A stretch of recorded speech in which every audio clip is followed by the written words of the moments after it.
Good morning, guys, and welcome to another vlog. I have already spent the morning, it's about 9:30. I've been working for about 3 hours already. It's Tuesday, February 12th. And I have been doing boring stuff like organizing archives in my Dropbox, kind of clearing stuff out. I've just finished some packaging illustration projects, and I'm starting 2 new packaging illustration projects and a big portrait project. So I'm kind of like in between, waiting for feedback on sketches, waiting for contracts to get signed. So I have been doing a lot of the housekeeping and things that I wanted to catch up on, needed to catch up on, some of which was writing thank you notes and sending thank you packages. I don't send thank you notes for, I always send an email thank you note, of course, but I don't send handwritten thank you notes for every single assignment. But for bigger ones, and especially for most packaging assignments, I would say, because those usually are bigger jobs, I like to send handwritten thank you notes. So I've got a couple of those ready to go here. I've written on the back of my postcards that I get from Moo, and so I'll have the note. This one is to an art director who is a freelancer like me, so these will just be going to her. So I'm sending her a note and a few more postcards, and I'm going to do one of these mini prints. They're archival mini prints. It's 5x7, so I'll sign that, and then I'll send her one of my mailers. I know I've showed these to you guys before, but this is tricky. All right, but yeah, these fold out accordion cards. So there'll be one of these. And then also she'll have a few business cards, and then I'm sending her a couple of vinyl stickers as well. And then this other one was also for a packaging project, but this was for a big design firm, a bigger named client. So I'm sending her quite a few things. She'll get the handwritten note, and then she'll get about twice as many different postcards. She'll also get an accordion fold. Also get business cards, and I'm going to send her like 6 or 8 stickers so that she can share some with the rest of the team and maybe with the client. And then I'll probably send 3 or 4 of these signed art prints as well. So I'm going to get those all wrapped up. I have the envelopes addressed and ready to go, so I will package these up and put them in the envelopes. And what else is happening this week? So I need to do that. I'm in the midst of uploading another real-time video to Patreon. And I'm trying to think if this will still be live by the time you guys see this video, but I have actually gone on Patreon and made a few posts public, just so people can see what sort of content is there that isn't anywhere else. And one of those is a real-time process video. So a process video that's like an hour and a half long. Another one is a live stream, which is not live right now, but it's the recording of the live stream, and that's also real time. And then I also, I think I mentioned this in a vlog a while ago, but I rolled out a new reward, which is critiques.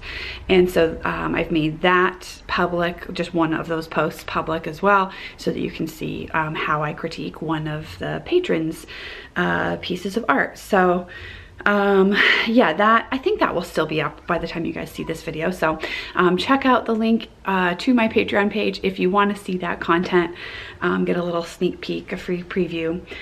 Yeah, so I'm uploading a new video right now. And then the rest of the week, honestly, is really going to depend on how soon I get feedback and content from clients. So if it's not towards the end of the week, then I won't be doing much of that work this week. It will be next week. But if I get stuff today, then that will really dominate the whole week. I have some emails that I have to get to as well. Oh yeah, and I also wanted to tell you guys about this. I'm going to be starting a new personal project. So this is oh, really? Just got a notification saying that the share failed. It didn't publish. Okay, so let me try again. So what I have to do this is I have to publish them to YouTube as an unlisted video, and then I have to link it to Patreon. So this whole real-time process is going to be up on my Patreon page as well. Let me turn down the contrast here. So I'm starting a new project. I had talked about this a little while ago, but I want to do kind of like a series of then and now pieces. So I've done some posts like this on Instagram before where I showed like this piece is from 2013, and then this piece is also cherries, and this is from 2018. I've been wanting to do a series where I actually like purposely go back and recreate some of the pieces from like back in the day when I very first started on Tumblr. So I think I'm going to recreate all of these, and these are all from like the very early days, like 2012, 2013 on Tumblr. And I wanted to do this kind of as a way to like say thank you to Tumblr, I guess, because it is where I got started. And then also this is just like a specifically made for social media, a project that's made for social media, which I do try to do periodically. I think overall it is, usually I spend more time, when I'm doing self-initiated work, I spend more time on projects that are geared towards my portfolio and geared towards getting the type of clients that I want to get. But every so often I like to do a project that is specifically just for social media, just for you guys, just for fun basically. So like I did Inktober, but that was back in the fall, heading into the end of winter and the spring now. So I wanted to have a personal project to work on. So I think I may try to find a way to invite you guys to participate too. I'll see if I can come up with some kind of a like then and now hashtag.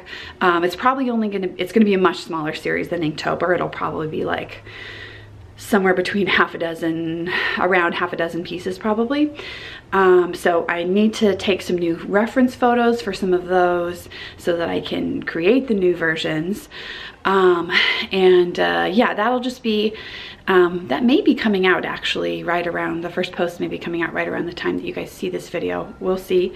But because I've been working on so many packaging projects, which is great, the downside to that is that I have nothing that I can share from that work for probably at least like a year and a half, maybe longer. So I like having a mix of editorial and packaging, because then I can show editorial stuff pretty quickly.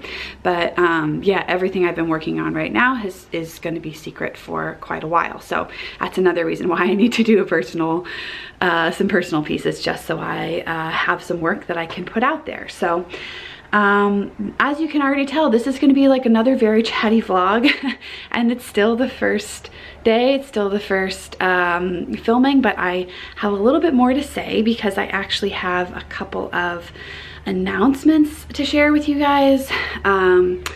Exciting announcements, and also, yeah, just kind of life change stuff. So yeah, we'll see how much actual vlogging happens this week. If this is crazy long, this may just be like a check-in and announcement video. But anyway, the first announcement, let me see if I think the easiest way to show this to you guys is going to be to take you into my disgusting studio bathroom. Yeah, I hope you can see, but there is the baby bump. We are expecting our second baby this July. So by the time you guys see this video, I'll be right around 18 weeks. I am 17 weeks now. So yes, baby number 2 is coming this July. So that is exciting. Some of you I have shared with already, just in emails and notes and stuff on Instagram and Patreon. So thank you to the few of you who knew and who kept my secret. But yeah, now that I'm past the 16-week mark, I feel okay sharing publicly. So that is one piece of news, and that's also kind of why I have sounded out of breath lately. For whatever reason, I think I've been a bit anemic this time because I have just been like so winded from the very beginning, and I didn't get that way with Penelope until I was like enormous at the very end. But yeah, I've pretty much been out of breath since day 1 with this pregnancy. Feeling good other than that. So Yeah, other announcement is that we are moving. We're leaving Boston. So I'm originally from Southern California, but I came here when I was in high school with my family. So they still all live here. My parents and my sister Carly, my brother Kevin, they still live here. And then Eric and I, they're like up north of the city a little bit, about half an hour north of the city. And then Eric and I have been in Boston, like the actual city or right outside the city, for close to 10 years now. So it's definitely gonna be a big change, and we are moving to York, Pennsylvania, which I had never been to or heard of before Eric got a job there. So yeah, we are gonna be packing up. So you guys will see this video. You'll probably see this video on like the 23rd, I think. That'll be when this publishes. So by that point, we will just be a few days away from leaving. We'll leave here on like the 27th or 28th.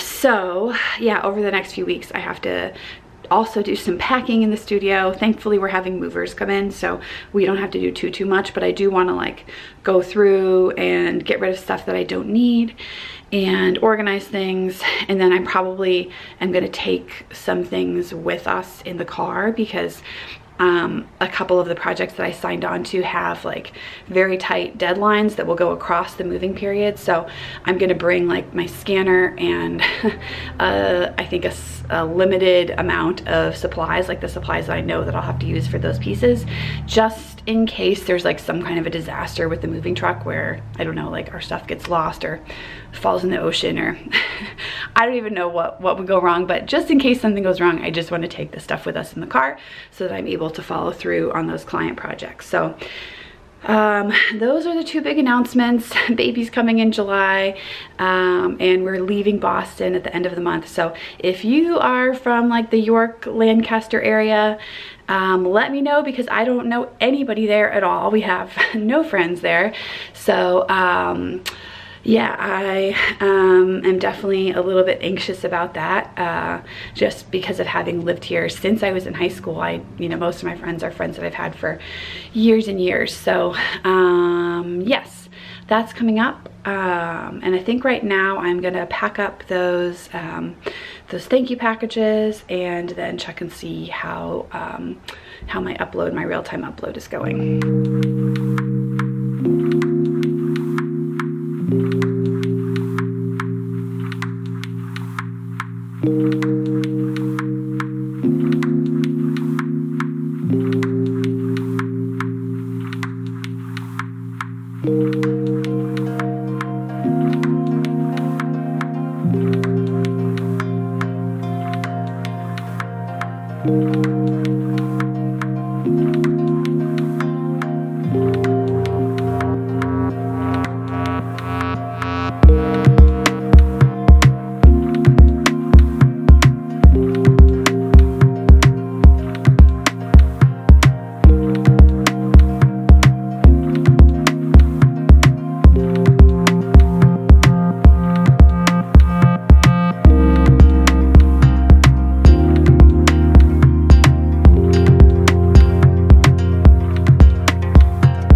It is Wednesday. It's almost 1:30. What's the date? Wednesday the 13th. It's almost 1:30. I just put Penelope down, and I am back downstairs now. I think I'm actually gonna sit, make a lot of noise while I check in with you. So it's 1:30, and I'm just getting started on work for today because our babysitter was sick. So last night lost childcare for today, so I didn't have a chance to find a replacement.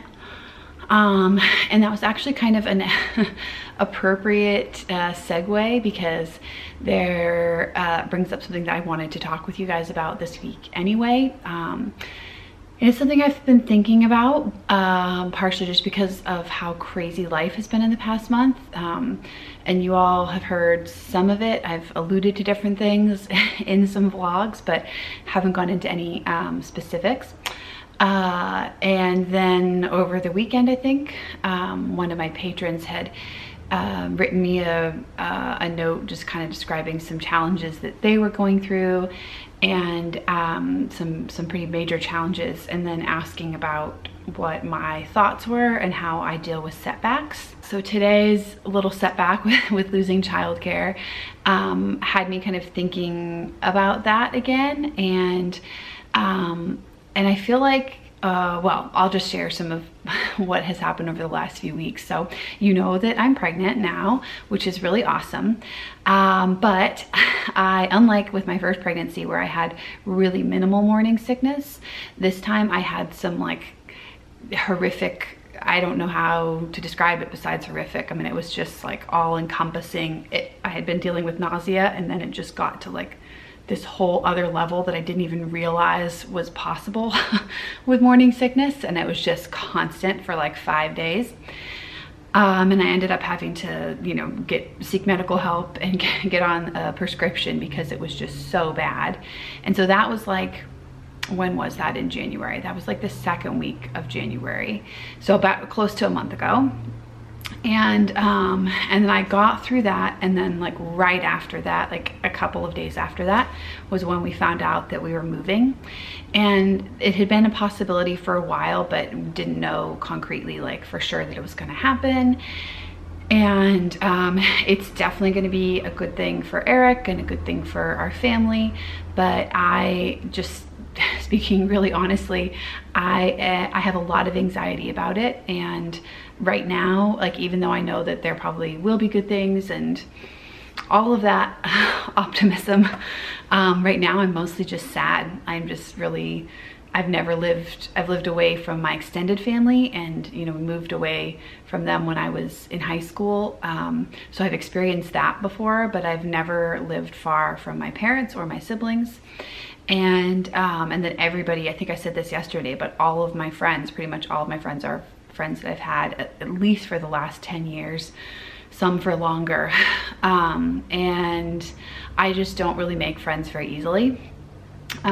So yeah, leaving family, leaving friends. And then if you watched my sit down last week, you know that I've had some significant health issues over the years, and Boston is like a really great place to be in terms of access to good doctors, and I have doctors that I'm really happy with now.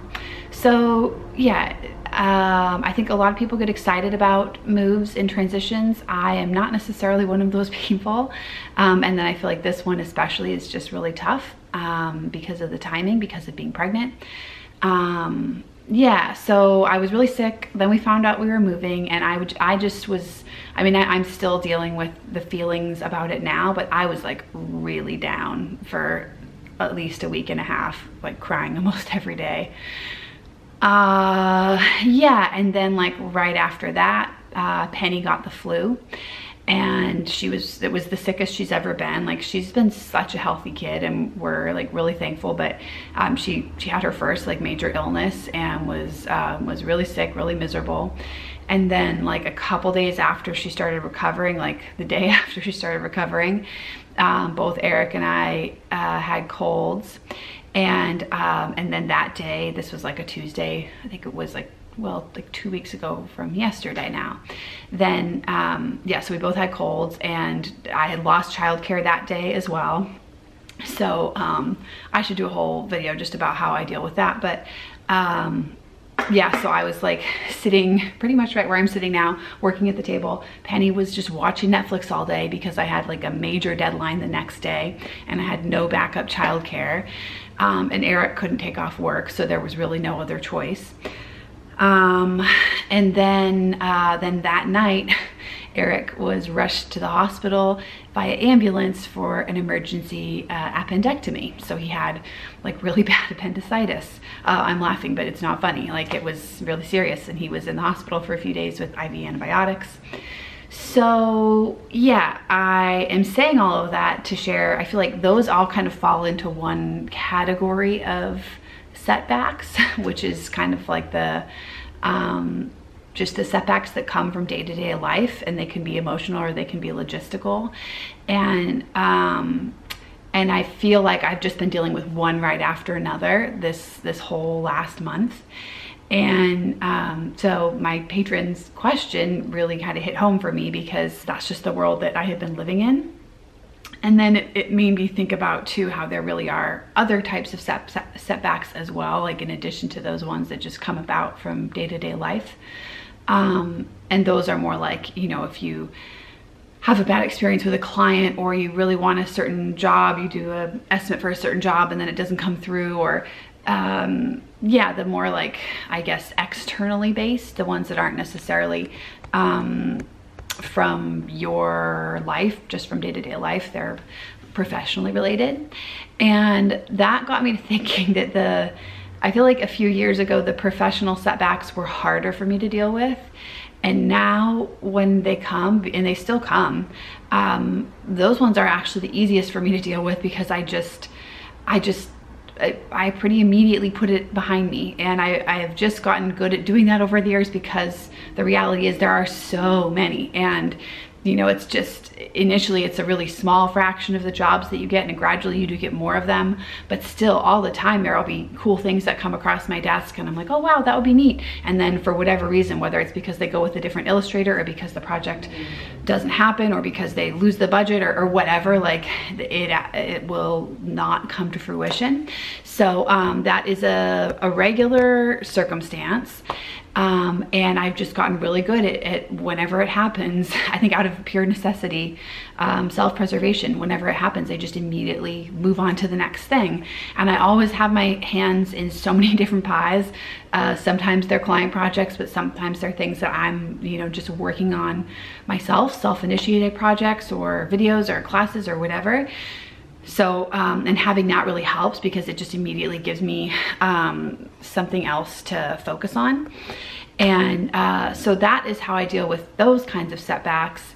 But then what I have really been struggling with is how to deal with like the personal setbacks, I guess, and the challenges that come up just as a part of day-to-day life, like kids getting sick, partners getting sick, losing childcare, being sick and pregnant yourself.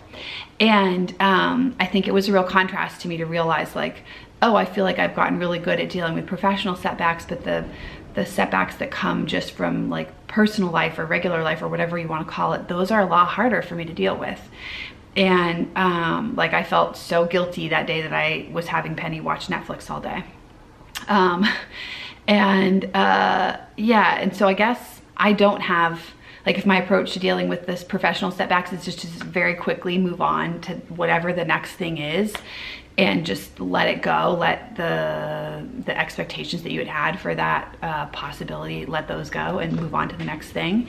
That feels harder to do with practical setbacks, like, you know, when your kid gets sick, or when you're can't leave the toilet for 5 days because you're constantly throwing up.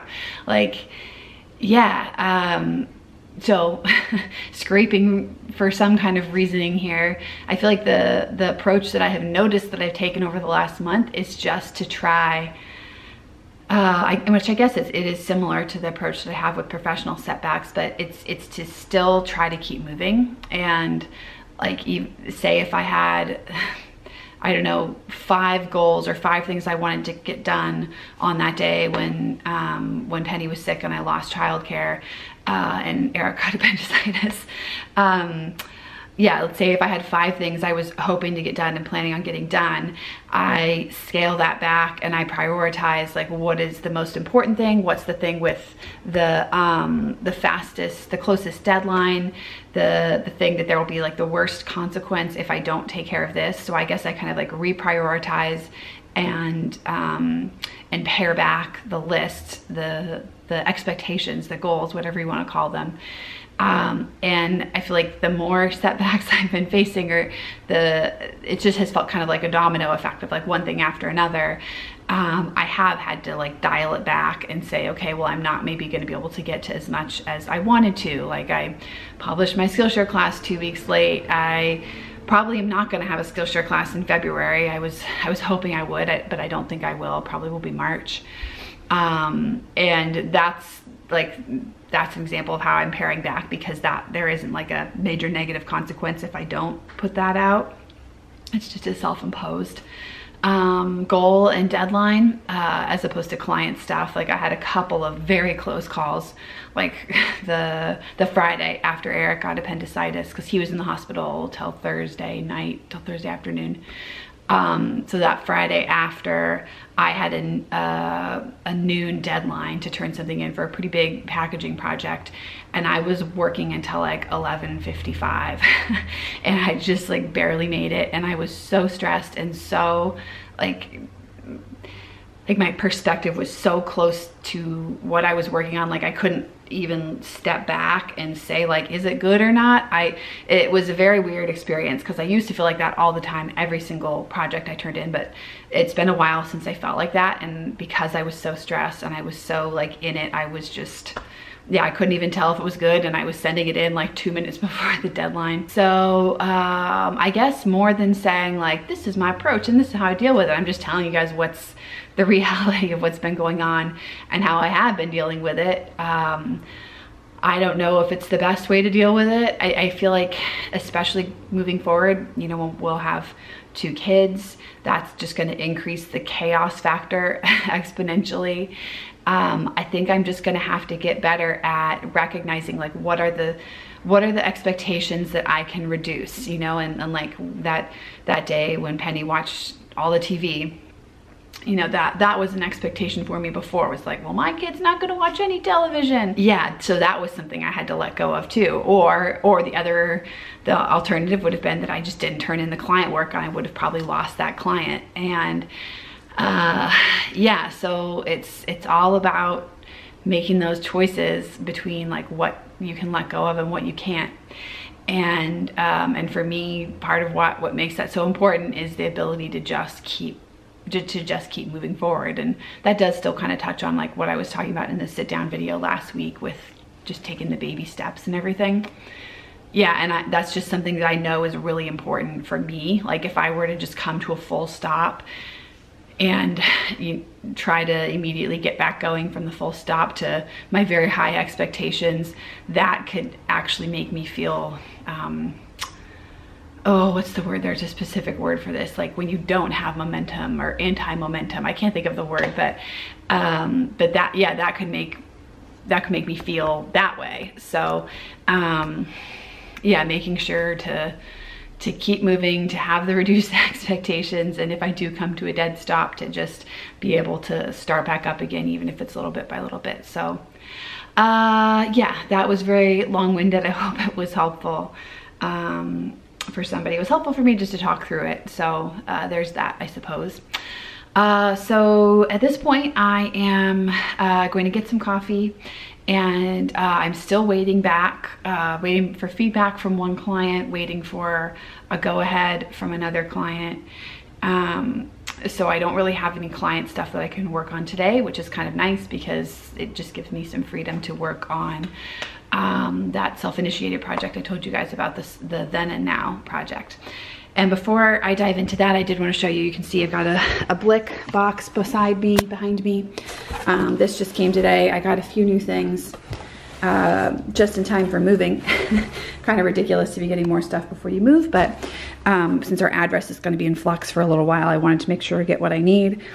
I am trying another electric sharpener. This one is really highly rated on Blick, and the reason I'm trying it again, even though they do waste more pencil, is that it's just so much faster, and I have a lot of really tight deadlines coming up. So I was just thinking any way that I can shave off minutes, no pun intended, will be helpful. So I got that, and I got a bunch of colored pencil refills. These are all just colors that I was out of, that I needed to get more of. I don't think I tried any new colors. I might have tried 1 or 2 new colors, but for the most part, they're just restocking. And then these, I don't know if you can see through at all. I'm not gonna open this yet because I don't think I'm gonna need these until after we move, and they're packaged really well.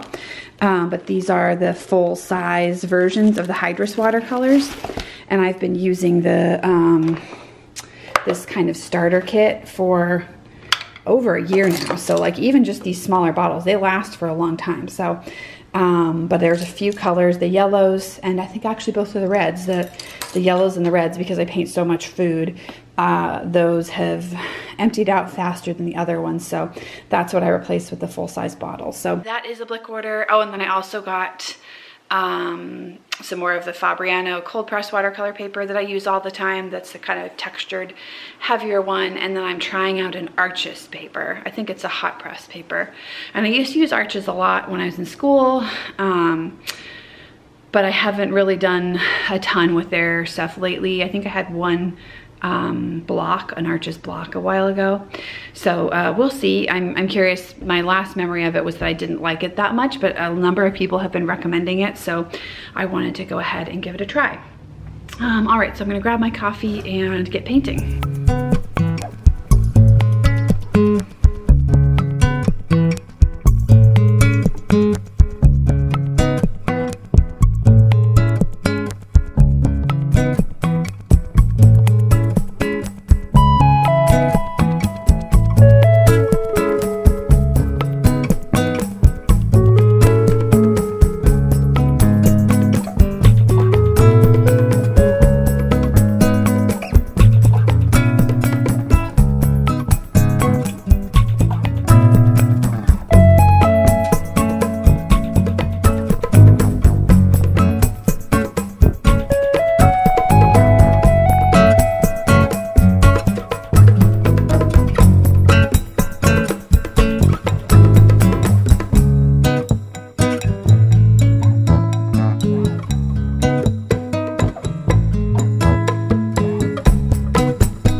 Coming at you from underneath my very bright magnifying lamp because I have been working on this and this. Oops. Both of which have lots of little tiny tedious details and I have been working on those yesterday and today for my Then and Now project, which is my first personal series I have made time for in a while. It is Friday afternoon. It's like 4:20. My sit-down video about my sort of art journey and the timeline of my art journey and how I started making work and then how I eventually became a freelance illustrator and doing it full-time and all of that. That has been live for a few hours and you guys have been leaving some really amazing comments, and I'm very, very thankful and appreciative to everybody for being so positive and just for taking the time to write such vulnerable things yourselves. I felt kind of, well, not kind of, very uncertain putting it out there because it's such a long video. And then I also got pretty emotional at the end, which is not typical for me. I'm definitely a big crier, but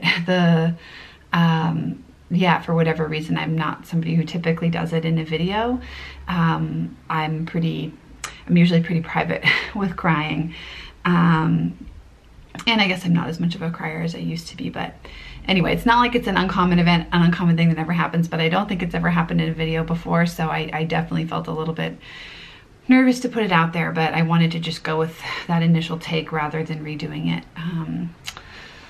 Yeah, so thank you for everybody. Thank you to everybody for that. And then yesterday, what was yesterday? Yesterday was Valentine's Day. I mostly just worked on the paintings that I just showed you. And I did, that was what I could have showed you more of that process, but honestly, I was just like kind of zeroed in on my task. The other thing I had to do, oh, and I can show you this actually. I've been working on a client project, and I don't typically do spec work. So like work from a client saying, hey, can you make this work? And if we like it, we'll use it. I actually have never done that before. But a client that I've worked with quite a bit that I really like had asked if I could show them like an example of a looser style. And I didn't have anything because I never paint in a looser style, but I figured, all right, I'll go ahead and mess around. I had some scraps of paper, so I was doing these yesterday morning. I'll have to see if those even come across. Maybe I should turn off this light, but it's really dark in here because it's cloudy. As a siren is loudly passing, let me just really quick show you. These are some of the samples I did, and I was just working on scraps, and so I painted on both sides of the paper. Tried to keep it really loose. This one, I don't remember what I was measuring with that, but it was the side of a piece of note paper. I mean, this is all watercolor paper, but they're edges of things or things that had been cropped that I wasn't going to use. Paper is expensive, yo, so I wanted to just take advantage of what I had. Blueberries. More blueberries. I tried them at a few different sizes too. It's way easier for me to be really loose if I'm working with a big fluffy brush. And then some strawberries. I was not happy with these, but whatever. All right, that's that. I spent like an hour and a half doing that, and if they don't go for it, that's fine. I've actually had a lot of clients ask for that over the years, just to have a sense like if I do offer a different style. So yeah, and it was fun to mess around. And then I also had some sketches that I had to turn in, which I couldn't show, and that was a large part of what I did yesterday. Yes, and then today, yeah, I'm going back and forth with how much I want to share about this. I had a really cool conversation with some cool people about a cool project, oh my gosh, that might happen. I will share more details as soon as I can. But yeah, these folks reached out to me with an idea that was something that I had thought about doing before, but not really concretely. I've actually been asked before by some other people, but didn't seem like a good fit. So we'll see. That may be that cool thing that I'm not going to say yet because I don't want to jinx it, even though I don't really believe in jinxes, but whatever. Maybe coming down the pipeline. Yeah, and then today, a week from today, today's the 15th, so a week from today is going to be my last day in this studio. Even though we don't leave, we'll leave Massachusetts on the 28th, but the 26th, first thing, movers are going to come and pack everything up. So yeah, by next Friday, I'm going to have packed some, like whatever I'm gonna pack myself from the studio, and then I'll be out of here until we have our new place. And just today, it looks like we have locked down a rental, which is good. We will eventually buy, but just because we don't know the area, it just feels really scary to buy something when you're far away and you've never lived there before. So we just found a rental where we'll be pretty comfortable for the next year. Be a good spot to land when the baby comes, all of that. It's twice as big as our current place, and I will definitely have my own studio there. So I think probably what's going to happen is you guys will be seeing this video on the 22nd when I am packing up the studio and saying goodbye to it. I think I probably will vlog a little bit next week, just some of that process, and then maybe some of the move, and then maybe the first few days in the house, but it would be like a very helter-skelter kind of like packing and then unpacking, and it would stretch over a couple of weeks. So we'll see. That's like the optimistic part of me. I would like to be able to share that process. But regardless, I have a couple of other sit-down videos already filmed, so there'll be things coming out for Fridays for the foreseeable future. So that is that's already locked down. We'll just see how much of this process I am able to show, the moving, the packing up, and the unpacking. And when we get there, it's a 4-bedroom house, so when we live in a 2-bedroom right now, so I'll have to decide which one is going to be my studio, and probably have the girls. Oh, I don't know if I said that even. The next baby is a girl. So yeah, the girls will share a room, and then we'll have a guest room, and then I'll have a studio. So yeah, it might be fun to just show you what my thought process is for picking which one is going to be the studio, all of that. So I really will say goodbye one more time from this studio, if I am able to vlog some next week. But if not, yeah, I will see you in Pennsylvania. Wrap up, thank you so much to my patrons, especially to my patrons for supporting this channel, for making it possible for me to have Meg, the most amazing video editor ever. She made the coolest timeline animation for that art timeline video. She did all of that. She's amazing. And on that note, thank you to Meg. And thank you to all of you guys, of course, for watching, and big thanks again to those folks who left such nice comments on last week's video. That is it. I hope everybody has a great week, and I will see you guys in the next video. Bye.